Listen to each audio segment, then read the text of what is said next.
Boa noite, amados irmãos. É um grande privilégio estar aqui de volta com os irmãos, de volta porque alguns anos atrás Deus nos concedeu o privilégio de estar mais perto dos irmãos. Tivemos com os homens o mês passado. Agradecemos a Deus por esta oportunidade também. Servimos a Deus junto ao Seminário Instituto Batista Bereano na capacitação de obreiros, como também na Igreja Batista Regular em Flores do Campo, uma iniciação, uma plantação de igreja no outro extremo da região metropolitana de Natal. Estamos agora na saída sul para João Pessoa. Tem a saída oeste para Mossoró, a terra prometida, e depois tem a saída mais ou menos oeste para Macau, e Flores do Campo fica na saída para Macau, no anel viário, quando já volta para a zona norte das bandas de lá, junto com o pastor Davi e dona Sara Paz, e também a Igreja Batista Regular de Igapó e a Igreja Batista Regular de Cidade Satélite. Agradecemos a Deus que a dona Martia e a Rena está conosco hoje, nossa caçula. As outras já seguiram a direção de Deus na vida delas.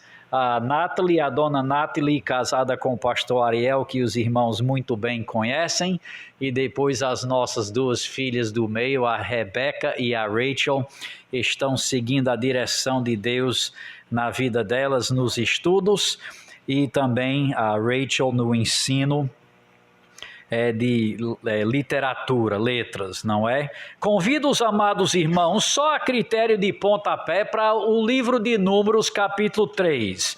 Aqui é um breve exercício intelectual para os irmãos verem um pouco como funciona a palavra de Deus. E a mensagem de hoje à noite vai ser um pouco diferente do que é nosso estilo, de abrir uma porção bíblica e explicar aquela porção bíblica. Queremos trazer hoje uma síntese bíblica a partir do livro de Êxodo, Levítico e Números e sua relação ao Novo Testamento. Então temos aqui alguns visuais que vamos compartilhar e devido ao tamanho do auditório estaremos percorrendo mais perto dos que estão mais distantes para ver os visuais e ajudar a acompanhar o entendimento das Sagradas Letras e a partir do entendimento das Sagradas Letras entender a relação à nossa vida cristã, à vida espiritual, desde já constatar que as histórias bíblicas não são simbólicas, são eventos literais de grande proveito a nós, porque nós somos seres humanos que vivemos nesta terra, debaixo do Criador e do Legislador, que é juiz e salvador. Nós não somos Israel, então existem algumas diferenças. Apesar da beleza e riqueza natural do nosso país, não somos a terra prometida. Existem marcadas diferenças e vocês vão perceber algumas diferenças à medida que o sermão desenvolve. Sugiro, amados irmãos, que peguem uma folhinha e talvez uma caneta para anotar alguns versículos para vocês voltarem a ver depois. Porque hoje vamos explicar um pouco a porção bíblica de Êxodo, Levítico e Números e depois trazer alguns versículos. E talvez alguns dos irmãos queiram bater em cima daquele versículo para ler para todos nós, e depois vocês podem voltar e pesquisar aquelas referências que vocês viram. Mas desde já, veja Números capítulo 3, e o livro de Números capítulos 1 a 11 é bem difícil para ler, porque são muitas instruções técnicas. O cabeçalho de Números capítulo 3 diz o que na sua Bíblia? O lugar dos levitas. Então, Deus trouxe seu povo do Egito e foram ao Monte Sinai. Eles estão no deserto e no Monte Sinai Deus vai organizar esse povo para ser uma nação. E vão acampar e marchar à terra prometida. Sendo que nessa porção, Deus vai organizar onde é que os levitas vão acampar em torno da estrutura chamada o tabernáculo. Não é cada um achar seu lugar e montar sua barraca, e quando a nuvem sobe para então caminhar, cada um pega a sua barraca e corre para estar na frente, para achar na próxima parada o melhor lugar para acampar. Não. Deus organiza o acampamento. Veja aqui, capítulo 3, ele diz aqui no versículo 1, são estas as gerações de Arão e de Moisés, no dia que o Senhor falou com Moisés no Monte Sinai. Arão teve 4 filhos, versículo 2, 2 foram mortos, porque trouxeram fogo estranho, e versículos 10... Mas Arão e seus filhos ordenarás que se dediquem só ao sacerdócio, e o estranho que se aproximar morrerá. Nós temos aqui o conceito do sacerdócio, uma pessoa credenciada por Deus para receber as ofertas do povo e entregar a Deus. É uma pessoa credenciada, escolhida por Deus, que se dedica a esse serviço. E ainda hoje, num país democrático, com potentes menos, bem inferior à monarquia, não se chega lá a Brasília e entra lá no palácio e diz, olha, eu quero falar com o doutor aqui que é presidente. Não. Fala com secretário e secretário e secretário e depois fala com o ministro que possivelmente vai então poder ver a cara do presidente, como a gente diz no Nordeste. Se fala assim, nunca vai chegar lá, né? Mas, enfim, uma pessoa credenciada para fazer essa mediação com o Deus Todo-Poderoso. Então, o sacerdote. E o foco do estudo hoje à noite será no aspecto do sacerdócio e perguntar quem é o sacerdote hoje, ou quem são os sacerdotes hoje, e assim por diante. É muito relevante a atualidade. Mas, enfim, veja no versículo 10 que Arão e seus filhos se dediquem só ao sacerdócio, uma exclusividade. E é claro que os ministros lá em Brasília, eles não devem fazer bico. Imagine aí o ministro que vez por outro vai decidir ser gari, ou talvez um guia turista. Não. Ele é dedicado aí e recebe por isso também. Mas, enfim, uma dedicação exclusiva. Agora, versículo 17. São estes os filhos de Levi. Levi era um dos 12 filhos de Jacó, quando ele fugiu do seu irmão, foi bater na casa do titio. Jacó, o trapaceiro, se encontrou com seu titio, que era mais trapaceiro ainda. E depois de um casamento, trabalhar 7 anos, foi enganado, enfim, findou com 2 esposas e as empregadas de cada esposa, porque a esposa predileta não conseguiu ter filho, então tinha toda aquela arrumação, e quando Jacó finalmente voltou à terra prometida, ele tinha 11 filhos e uma filha, e na terra prometida nasceu o xodó, o Benjamim.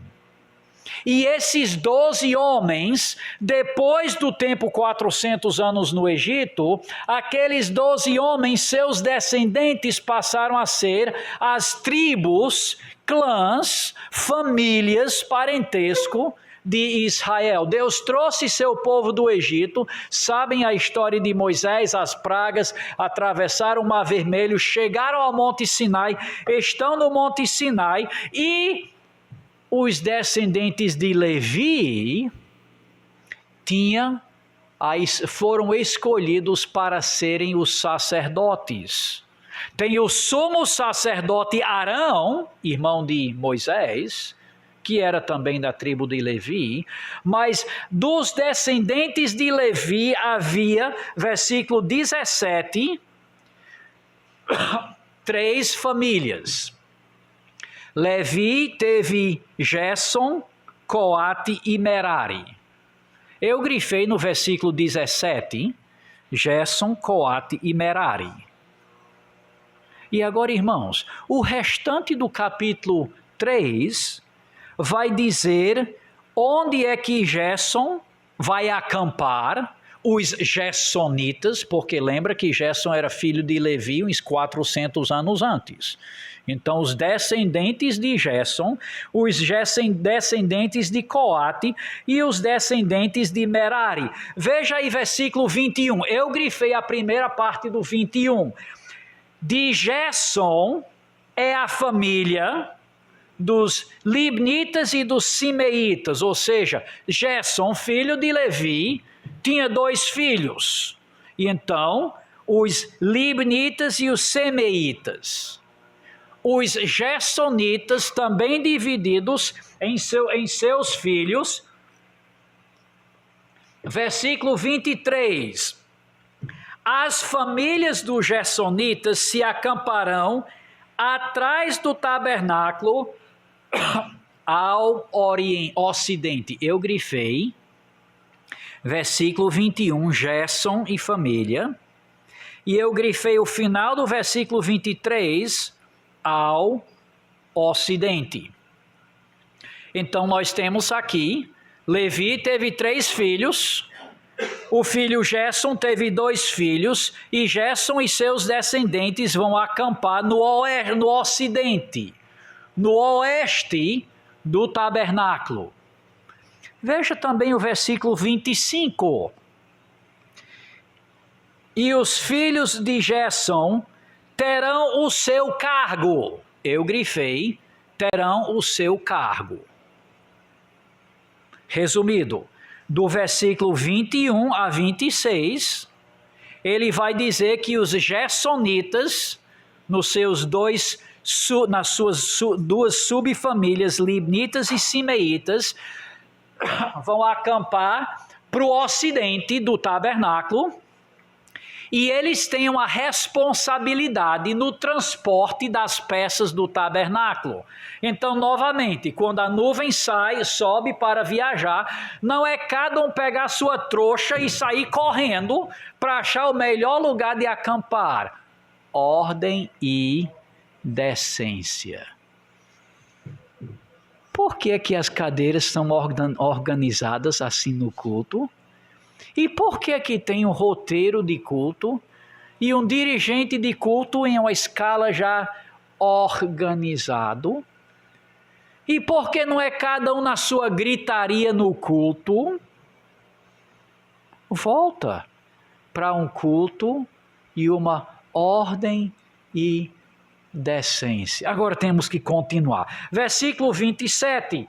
Veja aí versículo 27 e grifem. De Coate é a família dos Aranitas e dos Gizaritas, e dos Hebronitas e dos Uzielitas. Então Levi teve 3 filhos, Gerson, Coate e Merari. No versículo 27, Coate tinha 4 filhos, então são 4 clãs. No final do versículo 29, os coatitas vão acampar aonde? Eu grifei o sul. E quando eu olho esse texto, de repente eu vejo que esse texto bíblico, quando eu leio, eu fico tão perdido dos israelitas e os simeitas e dos libenitas e os coatitas e os gersonitas, mas quando eu estudo o texto, eu vejo que o texto é bem organizado. Por quê?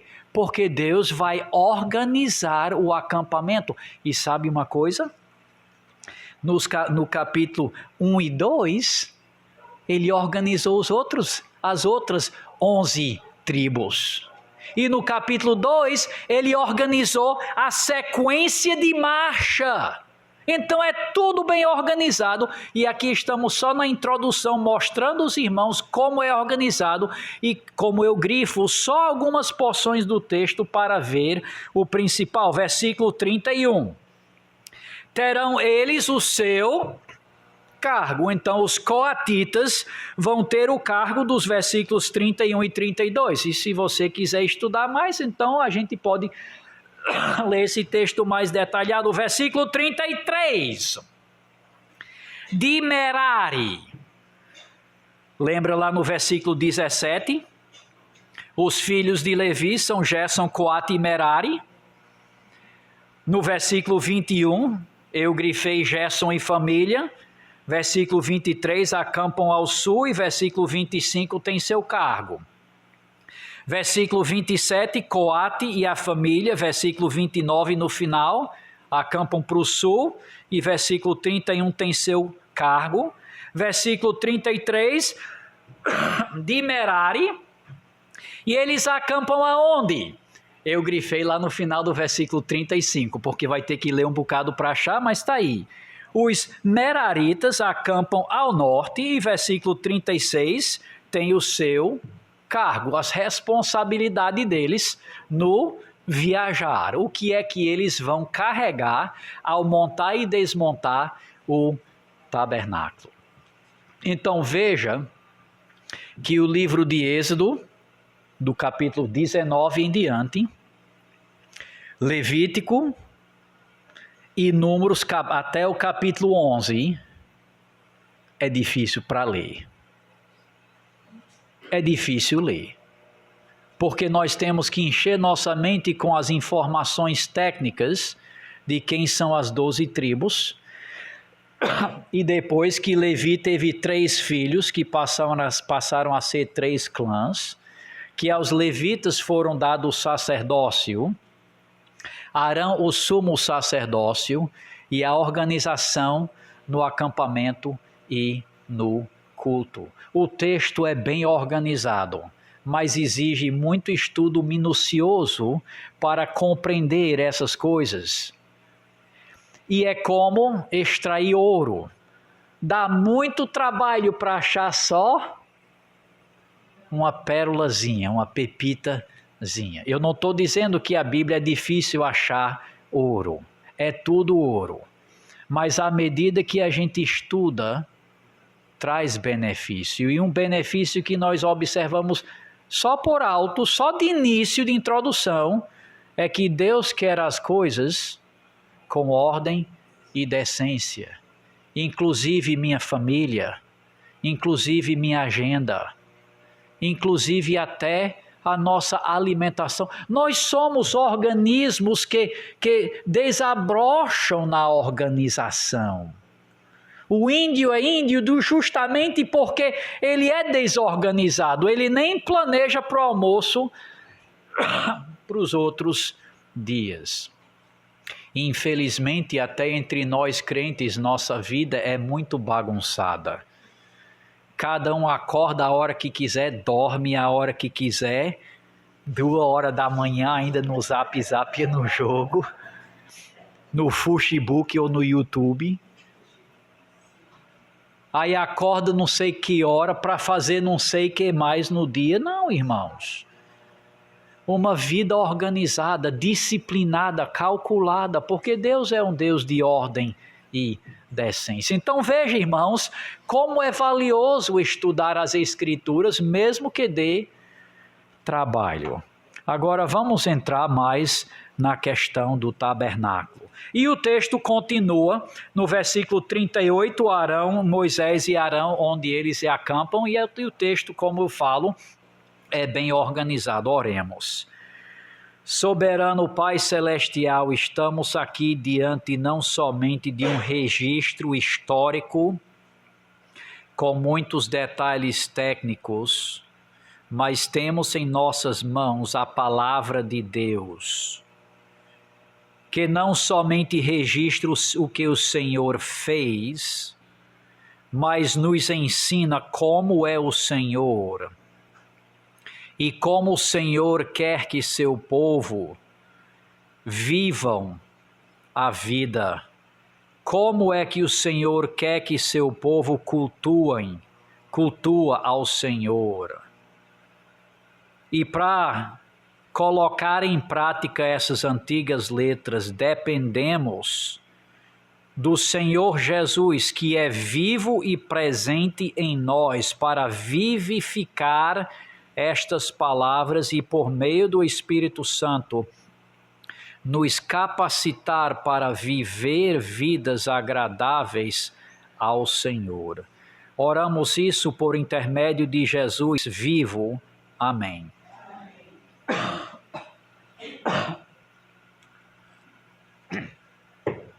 Saudades, me empolguei. Graças a Deus, agradeço também o pastor Robério por nos agendar para estar junto conosco. Quando Deus trouxe seu povo do Egito, ao invés de ir diretamente à terra prometida, lembra que Jacó e seus filhos desceram para se encontrar com José. Passaram-se 400 anos. Os filhos de Israel multiplicaram, mudaram a administração em uma política de extermínio. Deus então redimiu seu povo do Egito para levar à terra prometida. E antes de ir para a terra prometida, pararam no deserto do Monte Sinai. Por que foi que pararam no Monte Sinai? Pararam no Monte Sinai porque mais importante do que casas e campos na terra que emana leite e mel, mais importante, tá ligado? Mais importante do que construir a vida é conhecer a Deus. Jesus disse que adianta ganhar o mundo inteiro e perder a própria alma. Então Deus levou seu povo no deserto, e no deserto Deus então se revelou, levou o povo a conhecer a Deus. Amados irmãos, aqui não é história simbólica, é história teológica. Convido os amados a abrirem suas Bíblias a capítulo 25, Êxodo, capítulo 25. Mais importante do que casas e campos é conhecer a Deus. Amados irmãos, imagine o judeu lá no deserto, pedra para lá e pedra para cá, não tem nem sombra de moita, e lá é deserto, não é sertão com caatinga não, é deserto. Agora tinha sombra, né? Sombra celestial, a nuvem. Amém, irmãos?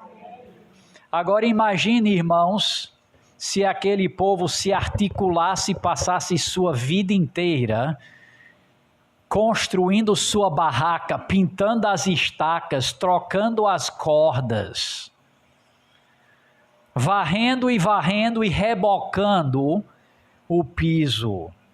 Infelizmente, muitos de nós achamos que estamos na terra prometida aqui, e muito mais do que só armar nossa barraca, nós vivemos nossa vida como aqui é nosso futuro. Irmãos, tudo que nós temos nessa vida é só um barraco para servir a Deus no nosso tempo e no espaço.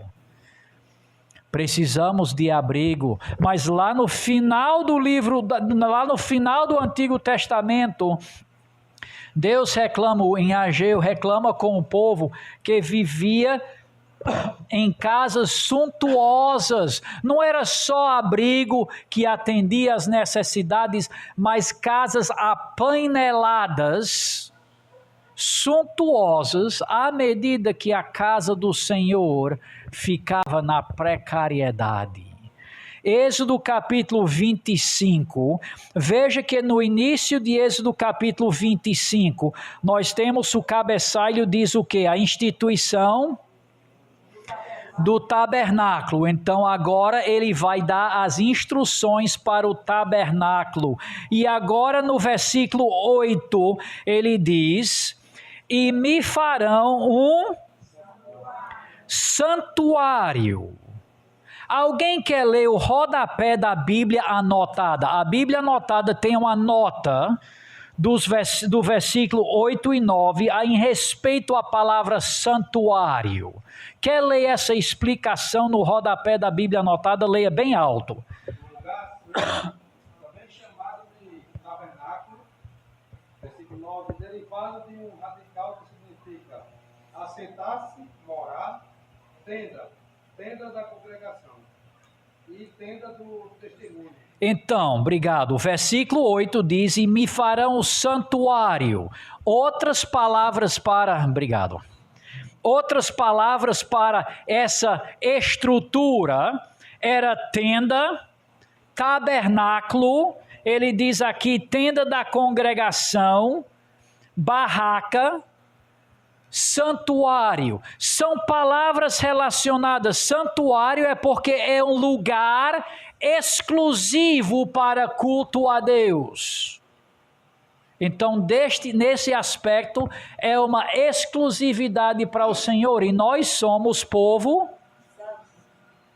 nós somos exclusivos para Deus, escolhido por Ele para ser exclusivo a Ele. Os sacerdotes tinham um cargo santo. Eles tinham uma função exclusiva a Deus. Então, essa ideia de ter um pé no mundo e um pé com Deus não é santo.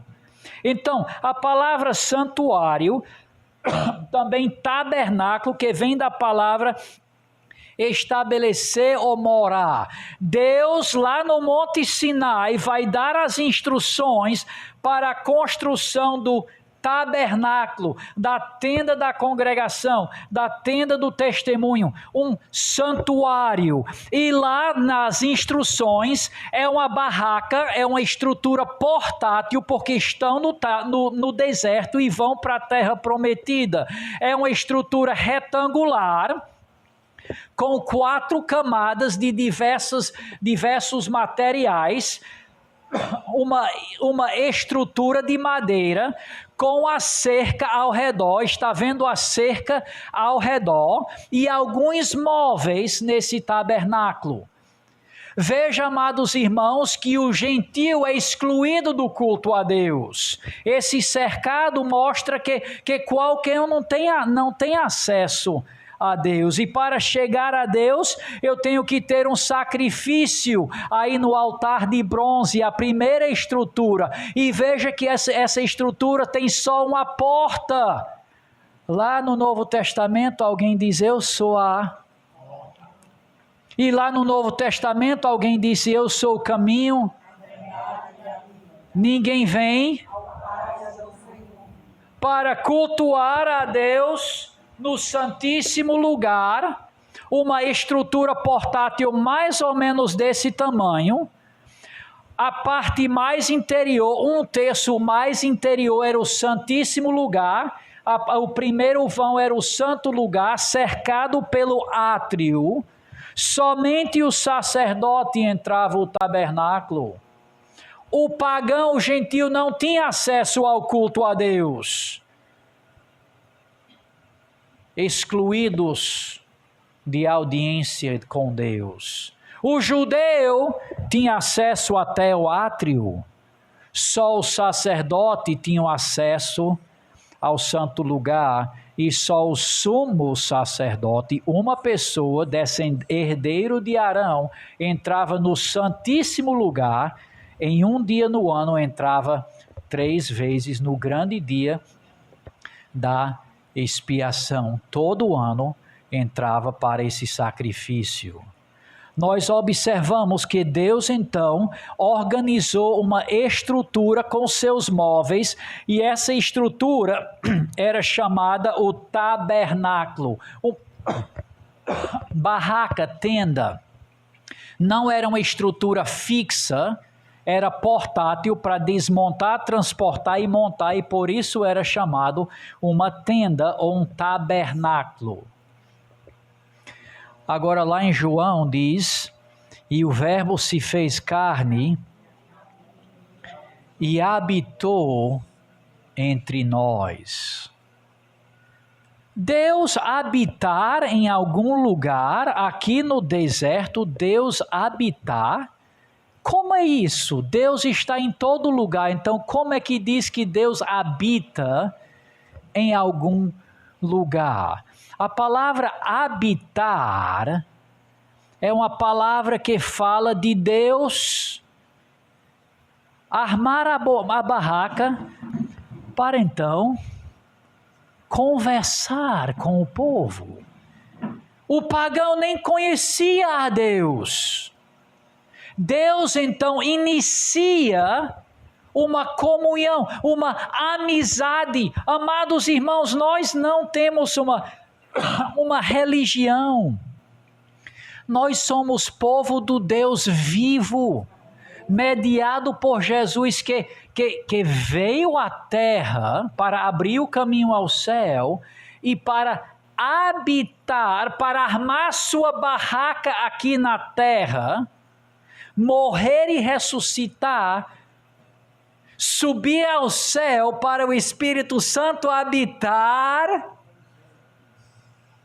Irmãos, essa estrutura aqui não é um tabernáculo. A habitação de Deus hoje é em cada crente. E o que é que isso significa? No momento que eu sou salvo, eu piso na balança e eu peso um pouco mais porque o Espírito Santo me encheu. Negativo. Significa que o Deus vivo e verdadeiro iniciou uma comunhão comigo. Um relacionamento que dura a eternidade toda. Outrora mortos nos delitos e pecados, sem nenhuma interação com Deus. Deus fala pela Bíblia, Deus comunica e evangeliza pelo povo de Deus, mas a pessoa está lá desligada para com coisas de Deus. Você sabe que é possível até ser membro de uma igreja batista e ser um defunto espiritual? Porque a vida cristã não é uma religião, não é bater o ponto e cumprir as exigências. A vida espiritual é uma comunhão com Deus, mediado por meio de conversa. Deus fala a nós pela Bíblia e nós falamos a Deus pela oração. Está sentindo fraco espiritualmente? Eu lhe garanto que provavelmente faz pouco tempo que você conversa com Deus e ainda menos tempo para ouvir Deus conversar contigo. Deus, amados irmãos, não habita em algum lugar. E aí é o que levou Estevão a ser apedrejado. Estevão diz, esse prédio suntuoso não é o importante.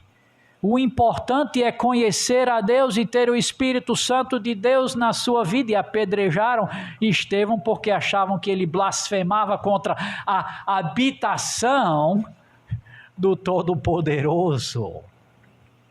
Então essa palavra tabernáculo é uma palavra acerca de habitação, de um ponto de comunhão. E a palavra de Deus é tão maravilhosa porque ele instruiu o povo de como é o culto a Deus. Como é que eu sei que cortar uma orelha de lebre e jogar para o céu não agrada a Deus?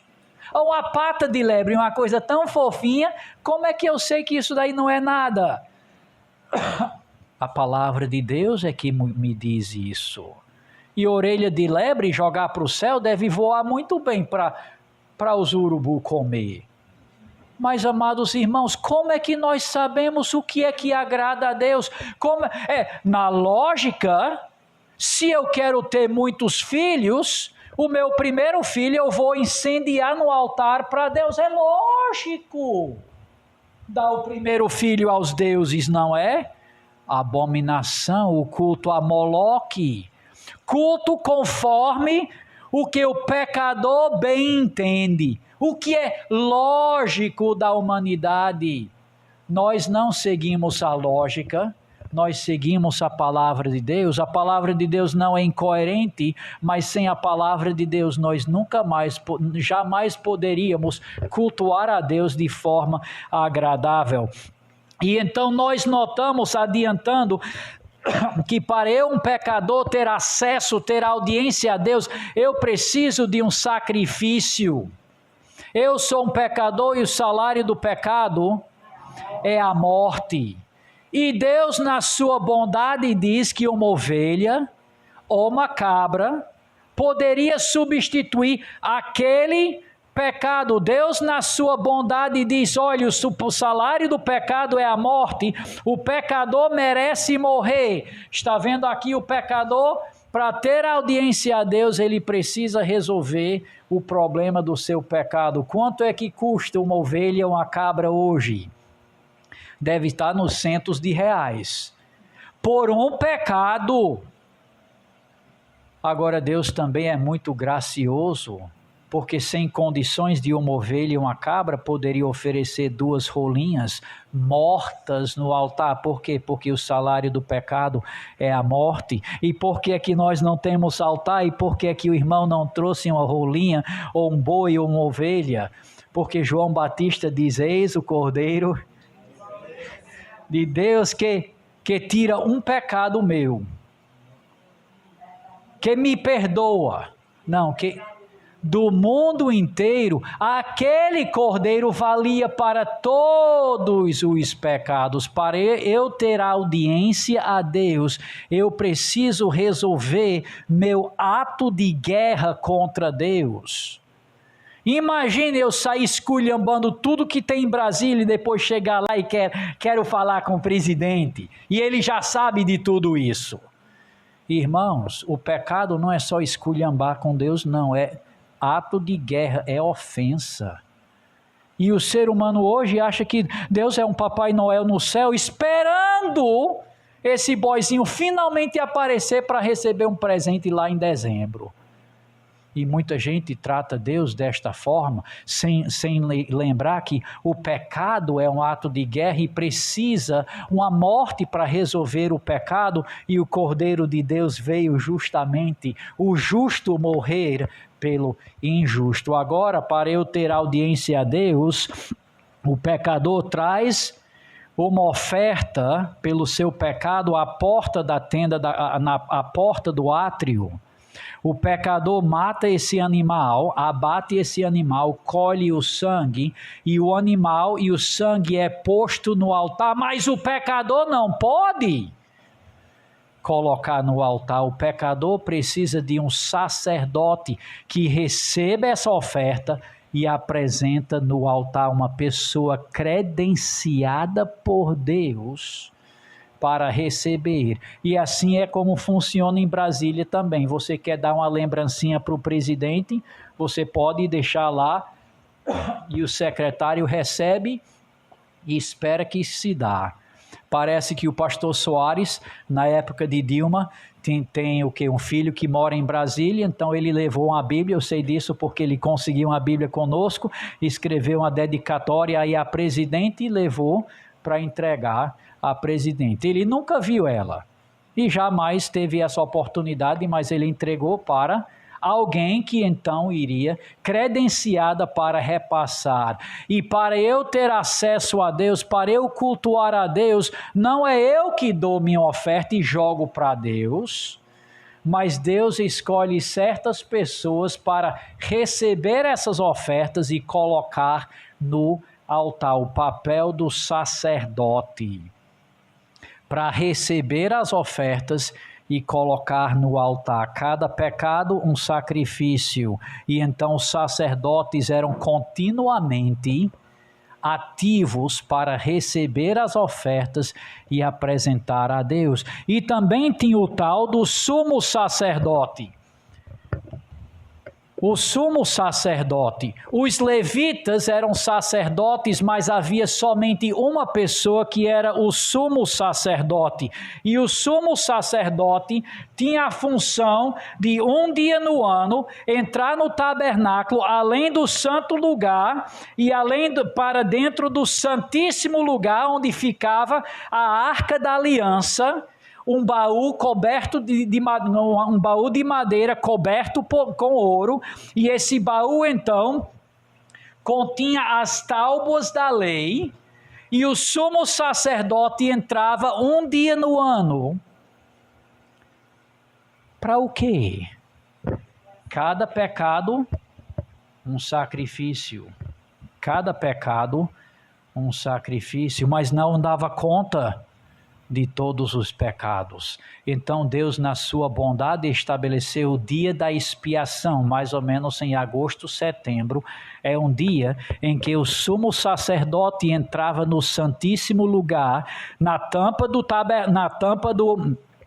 da Arca da Aliança, chamado o lugar de propiciação, o lugar de apaziguar a ira de Deus, e ele apresentava sangue pelos seus pecados e da sua família daquele ano pendente, os pecados que não foram perdoados mediante um sacrifício. Cada pecado, um sacrifício, e depois ele entrava com o sacrifício e aplicava aí na tampa da Arca da Aliança pelos pecados da nação pendentes daquele ano. Todo dia tinha sacrifícios, todo mês tinha sacrifícios, não dava conta dos sacrifícios. Então, ano após ano, após ano, após ano, o sumo sacerdote entrava no santíssimo lugar para oferecer sacrifício pelos pecados daquele ano. Vamos lá então, irmãos, para Efésios. Efésios capítulo 2. Agora estamos a caminho para o Novo Testamento para relacionar estas verdades à atualidade. Efésios. Agora, amados irmãos, nós temos aqui o acesso a Deus por meio de sacrifício, o acesso a Deus por meio do sacerdote.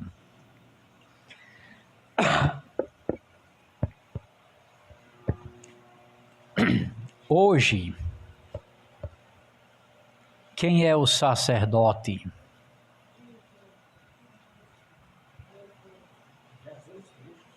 Jesus Cristo. Jesus é o sumo sacerdote. E o pastor? O pastor é ovelha, subpastor do supremo pastor, irmão entre irmãos, cujo papel é cuidar do povo de Deus. Agora, muitas igrejas têm altares, até igrejas evangélicas. Muitas igrejas também têm supostos sacerdotes. Capítulo 2, Efésios capítulo 2, versículo 11. Portanto, lembrai-vos de que outrora vós gentios na carne, chamados em circuncisão por aqueles que se intitulam circuncisos, judeus na carne, por mãos humanas, naquele tempo estáveis sem Cristo, separados da comunidade de Israel, estranhos à aliança da promessa, não tendo esperança sem Deus neste mundo. Nós, gentios, éramos excluídos. Versículo 13, mas agora em Cristo Jesus, vós que estáveis longe, fostes aproximados pelo sangue de Cristo. Nós, gentios, temos acesso a Deus. Éramos excluídos até do próprio acampamento judeu. Quanto mais excluído de acesso ao átrio do tabernáculo. Só os judeus chegavam ao átrio do tabernáculo, mas Cristo abriu o caminho para que nós, gentios, pudéssemos ter acesso a Deus. Versículo 18. Porque por ele, Jesus, ambos temos acesso ao Pai em um só Espírito. Nós temos, irmãos, o acesso gentios em Cristo Jesus. 2 Pedro, lá no final do Novo Testamento, só voltando a alguns livros pequenos, antes de Apocalipse. 2 Pedro capítulo 2. Não é 2 Pedro, é 1 Pedro capítulo 2.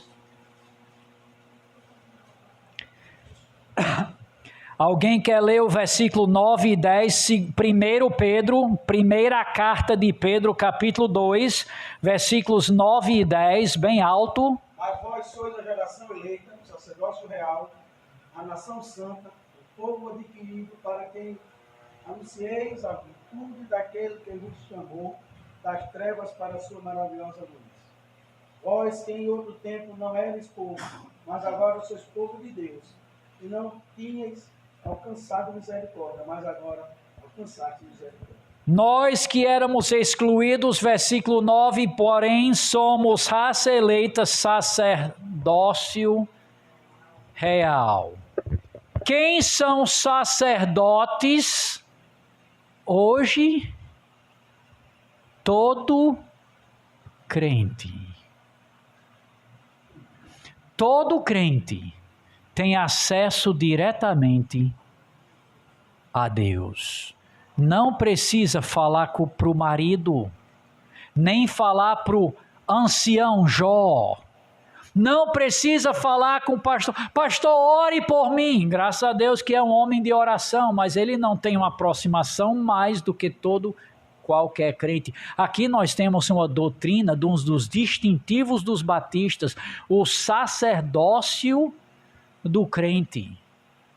Até uma irmãzinha velhinha que o mundo não faz nem caso, ela tem acesso direto ao Deus do universo. O sacerdócio do crente. Isso tem muitos efeitos quanto à minha ótica da minha vida. Como sacerdote, que parte da minha vida é dedicada a Deus? Só meu domingo e o restante eu faço o que eu quero. Não.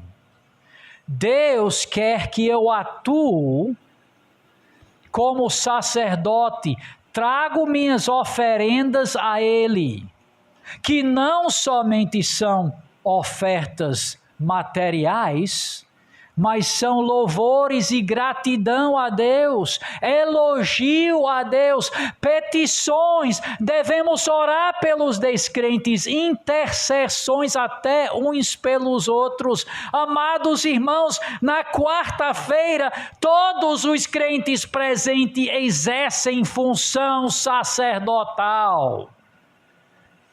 Quantos vêm? Pastor, ore por mim, bota no grupo da igreja para os irmãos orarem por mim. Mas cadê minhas orações? No tabernáculo existia um dos altares que era de ouro puro, um altar pequeno. Colocava-se brasas do altar de bronze e incenso em cima.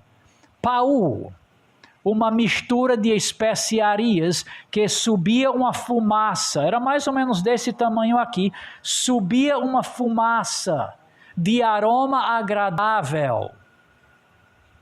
E lá em Apocalipse ele diz que aí é um símbolo das orações do povo de Deus. Irmãzinha de nada. Vocês entendem que eu estou falando assim da ótica humana.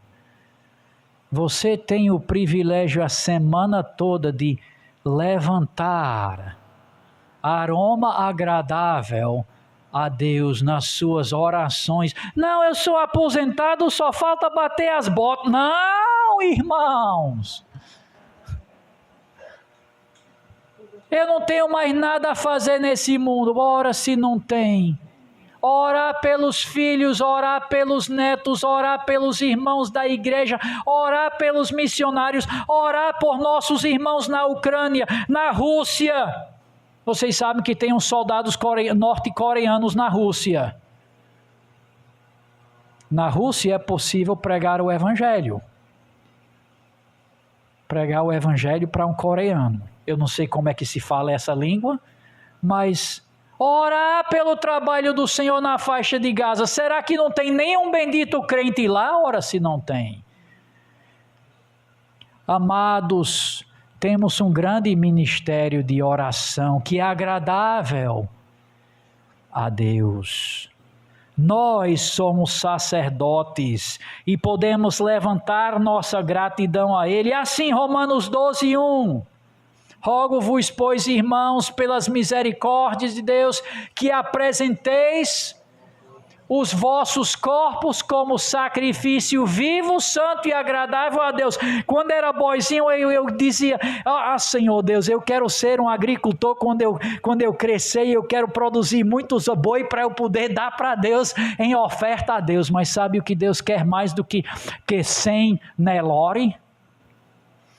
Ele quer minha vida vivida para Ele, meu dia a dia, não minha morte, mas minha vida, meus anos de vida, minha força, minha inteligência voltada a servir a Ele. Não é só os padres que ministram, todos nós, desde a criancinha, o crente mais novinho até o crente mais esquecido, tem acesso direto a Deus, audiência imediata, e nossas ofertas de gratidão, de louvor, de intercessão e de petições são agradáveis a Ele. Devemos exercer essa função sacerdotal. E agora nós temos o sacerdote e agora o sumo sacerdote. Os irmãos já sabem para onde vai isso, né? 1 Timóteo capítulo 2. Alguém quer ler 1 Timóteo capítulo 2 e o restante podem já adiantar para Hebreus capítulo 4. Capítulo 7. Hebreus capítulo 7. Quem está em 1 Timóteo capítulo 2, versículo 5? Porque há um só Deus e um só mediador entre Deus e os homens, Jesus Cristo, homem. Há um só Deus e um só mediador entre Deus e os homens, Jesus Cristo, que assumiu a humanidade para tornar esse caminho completo. Não existe atravessador nem despachante. E, amados irmãos, isso ofende as religiões. Porque eu, meus amados irmãos, eu quero uma comissão. Eu, meus amados irmãos, eu quero uma parte dessa honra. Pastor. E de onde vem a palavra pai, padre? As religiões, irmãos, são porteiras e porteiros para empatar Jesus.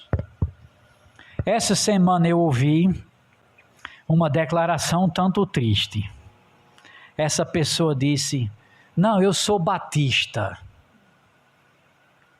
Bem, a doutrina batista é a doutrina que nós cremos que seja mais bíblico. E se conhece a doutrina batista, amém. Mas sabe o que é mais importante? Eu sou seguidor de Jesus. Batista não vai ajudar você lá no céu, não. Nem atravessador, nem porteiro, nem portaria. Igrejas que querem colocar na fila. E as igrejas hierárquicas, isso é que tem vigários, se colocam entre Cristo e o fiel. Capítulo 7, Hebreus capítulo 7, versículo 25, versículo 24 e 25. Alguém quer ler Hebreus capítulo 7, versículo 24 e depois o 25. Este, no entanto, porque continua para sempre, tem o seu sacerdócio imutável. Por isso também pode salvar totalmente os que por ele se chegam a Deus, vivendo sempre para interceder por eles. Amém. Os sacerdotes, eles morriam. O sumo sacerdote morria e seu herdeiro assumia. E eles ofereceram sacrifícios diários, semanais, anuais, mensais e anuais. E quando o sacerdote morria, substituía a próxima geração. E em pauta aqui em Hebreus capítulo 7, versículo 24, é que Jesus vive. E por isso ele é sacerdote contínuo, imutável, não será substituído. E visto que ele é um sacerdote, Deus homem, nós temos quanta salvação? Versículo 25. Ele pode salvar quanto? No início do versículo 25. Pode salvar perfeitamente, totalmente. As seitas que não creem que Jesus é Deus nunca podem dar uma garantia de salvação. Porque seu Jesus é imperfeito, não é Deus. E tem muitos crentes evangélicos que não sabem se vai para o céu ou não. Por quê? Porque não compreendem a grandeza de Jesus. Não tem que caminhar. Se você não caminhar, mas peraí, ou Jesus é tudo? Se Jesus é só um complemento, ele diz, eu estou fora. E a pergunta é, você, meu amado, confia em quê para a sua salvação? Aliás, você confia em quem para a sua salvação? Jesus é o sumo sacerdote que morreu e ressuscitou. Ele foi o sacrifício e ele também é o sacerdote que ele vive para sempre para interceder por nós e ser um sacerdote vivo, contínuo. Então eu peco e Satanás diz, olha! E Jesus disse, já paguei por isso.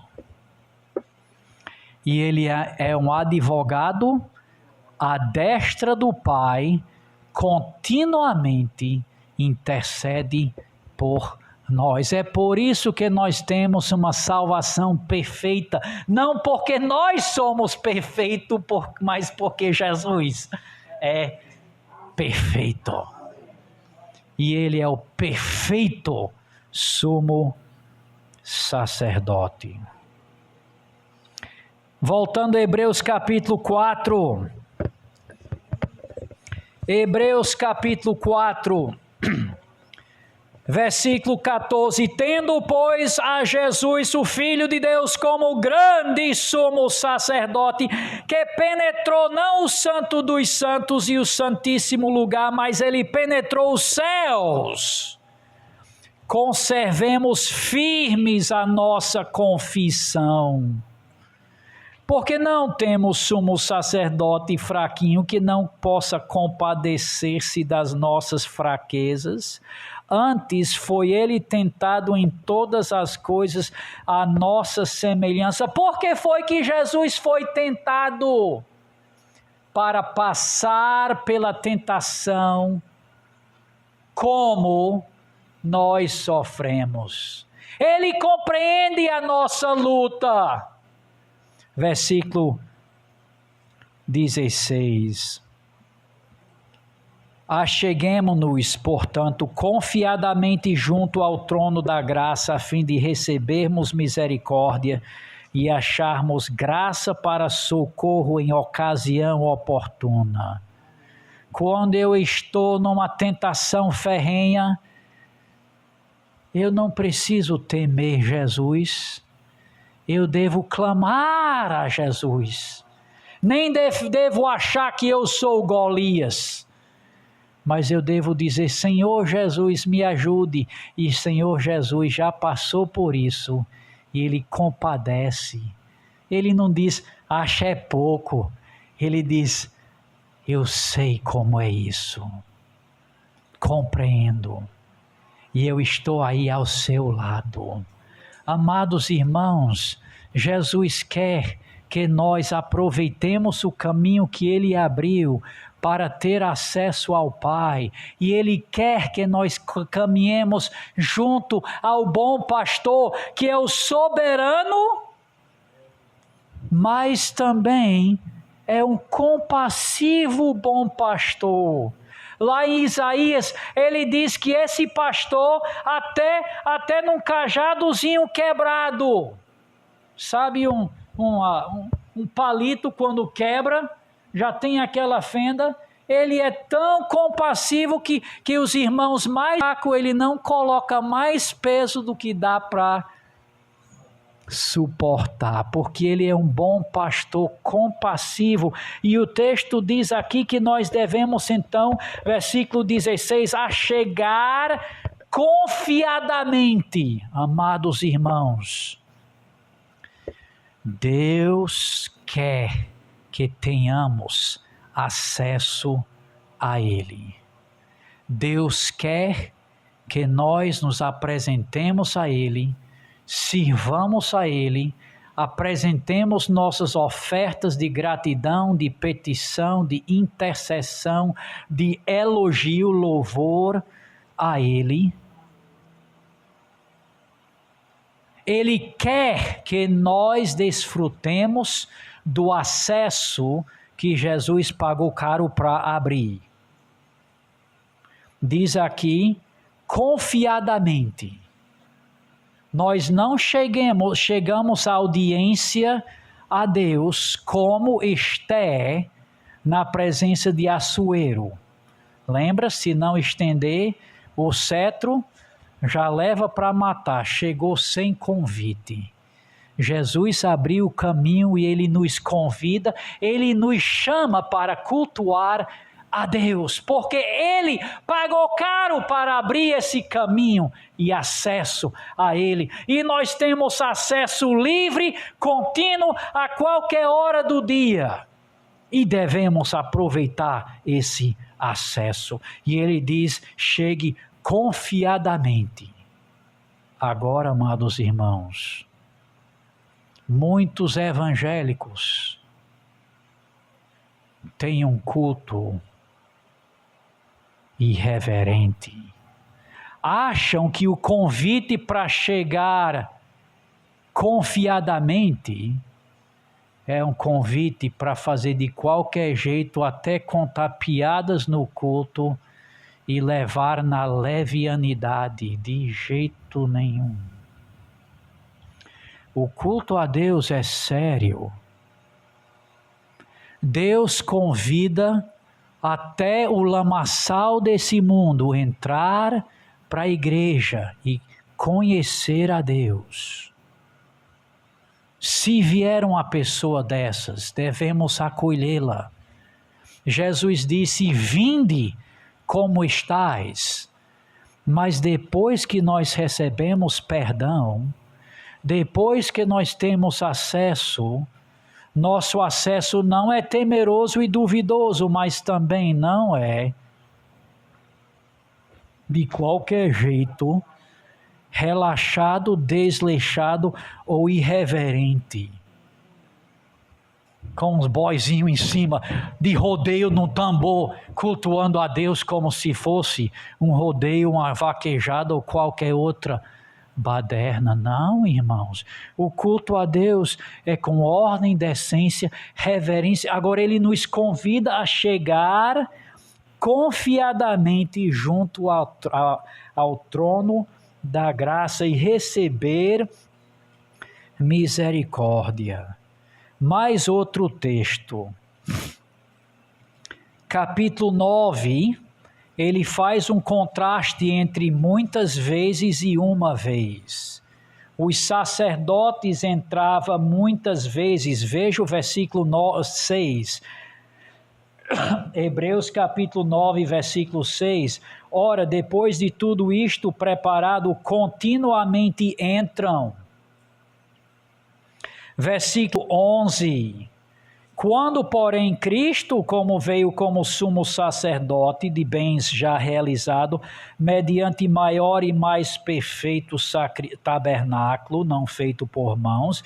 Versículo 12. Não por meio de sangue de bodes e de bezerros, mas pelo seu próprio sangue, entrou nos santos dos santos uma vez por todas, para obter eterna redenção. Cristo morreu uma vez por todas. Amados, aqui é a blasfêmia da missa. A missa católica é um ressacrifício de Cristo. Nossa ceia do Senhor é um memorial, lembra da morte e ressurreição de Cristo. Mas a missa é um ressacrifício de Cristo. Isso é blasfêmia. Versículo 12, Cristo entrou uma vez por todas. Na cruz ele disse, está consumado. E 1 Pedro 1, 24, diz, carregando ele mesmo em seu corpo, sobre o madeiro, os nossos pecados. Os nossos pecados foram pagos na cruz. Foi um pagamento único, sem parcela e sem pingado. Nossa salvação é completa, garantida pela ressurreição. Nunca mais para morrer.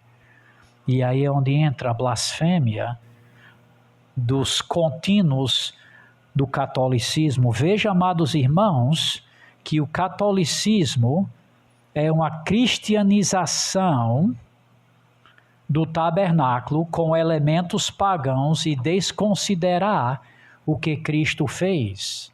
Sim, não oferecem ovelhas e bodes, porque Jesus é o Cordeiro de Deus, mas eles continuam a oferecer o sangue de Cristo.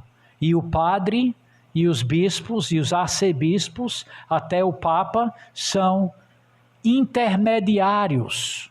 Quem é que recebe a confissão do povo católico? Nós confessamos nossos pecados a Deus por intermédio de Cristo, porque Jesus é o sumo sacerdote. Capítulo 9, capítulo 10, versículo 19. Para vocês que querem seguir a lógica desse texto, ele vai construir versículos 19, 20 e 21. Hebreus capítulo 10, versículo 19. Tendo, pois, irmãos, intrepidez para entrar no Santo dos Santos, pelo sangue de Jesus, o novo vivo caminho que ele consagrou pelo véu, isto é, pelo sua carne, e tendo o grande sacerdote sobre a casa de Deus.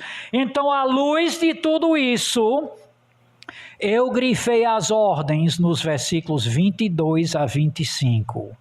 À luz do caminho que Cristo abriu, versículo 22, aproximemo-nos.